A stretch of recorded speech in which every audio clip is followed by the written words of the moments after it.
Happy holidays, everyone! I hope everybody's relaxing and enjoying their downtime, and I hope this holiday season will be an eventful one for all of you. If you're staying at home this Christmas like I am, why not check out some cool movies? I have one that I want to recommend to you in this video because I think it's really good, and that is Family Switch.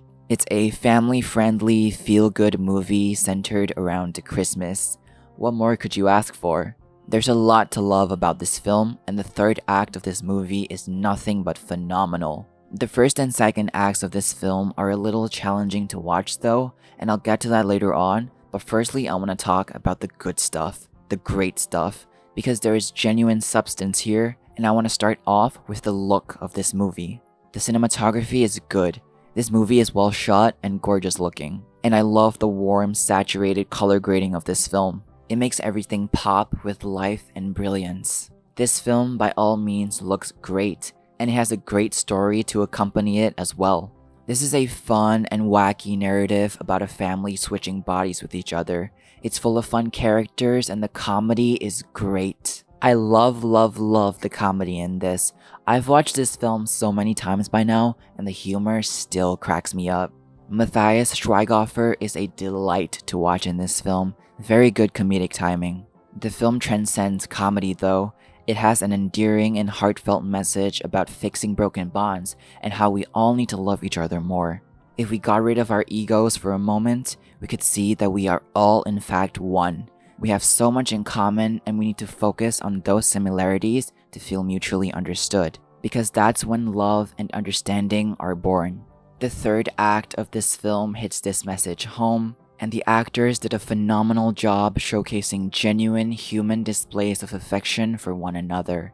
All of the performances were good, but the most surprising performance, in my opinion, was from Brady Noon. He's the actor I was the least familiar with, and I must say, he put on a great performance. He plays nerdy very well, and he plays goofy very well. I loved seeing the actors playing two different versions of their characters, pre-body swap and post-body swap.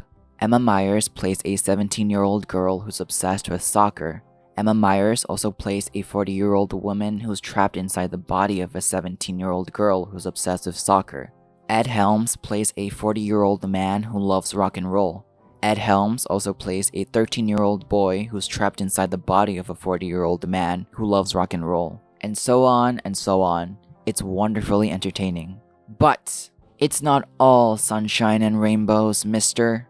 It's mostly sunshine and rainbows. There are just a few things about this movie that make it a little messy and challenging to watch at times, which are the CGI, the overuse of music and sound effects, and the fast-paced editing. This film's CGI is good for the most part. It's just horrifyingly noticeable whenever Miles or Pickles are on screen. I mean, just look. That's not Pickles, that's the devil. The silver lining though is that the rest of the CGI is gorgeous. The more challenging aspects of the movie that make it difficult to watch are the overuse of music and sound effects and the fast-paced editing. These two work in tandem to create a beautiful mess. Music and sound effects are great for elevating sequences tonally and emotionally, but just because you can add music and sound effects doesn't mean you should add music and sound effects every 5 seconds. Here's a clip from the movie that makes excellent use of music. Welcome everybody, it's a beautiful day here at BMO Stadium. The Lucy Jones Unicorns are going up against their arch rivals, the Broadwick Daredevils, for the Southern California Championship. That was beautiful. Music is more than welcome there. It's the first time we're seeing this grand stadium where a very important soccer match is about to take place. It's complimentary.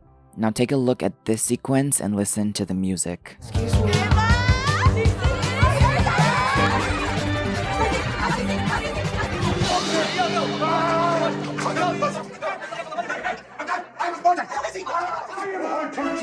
I'm the Spartan!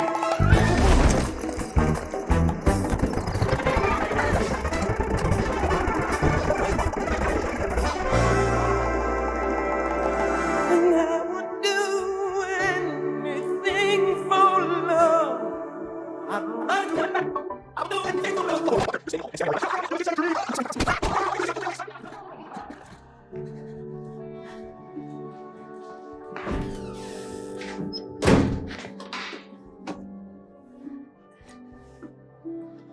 In this 90-second sequence, they used 4 different music tracks, and it's a lot to take in. To be fair to them though, the music tracks are beautifully composed and do complement the shots. It's just that some sequences are so fast-paced and loud that they don't allow the audience to breathe, which may draw people away from the movie, and that's a little unfortunate because even with the overwhelming pace and editing, there's still so much substance here. The film is gorgeous, the actors are great, the narrative is fun, the comedy is superb, and the movie fixes itself by the third act and gives us an earnest and heartwarming display of familial love that easily touches your heart. Family Switch is like a cake with a delicious base with too much icing on the top. The flavors are overwhelming at the start, but once you keep eating it and make it to its core, you realize just how well made it is, and how much substance there is. The third act of the film allows the actors and the narrative to take center stage. It believes in itself, and is able to effectively convey its message about the importance of love to the audience. Family Switch is absolutely worth your time, and you can enjoy it on Netflix with your entire family this holiday season. Happy viewing!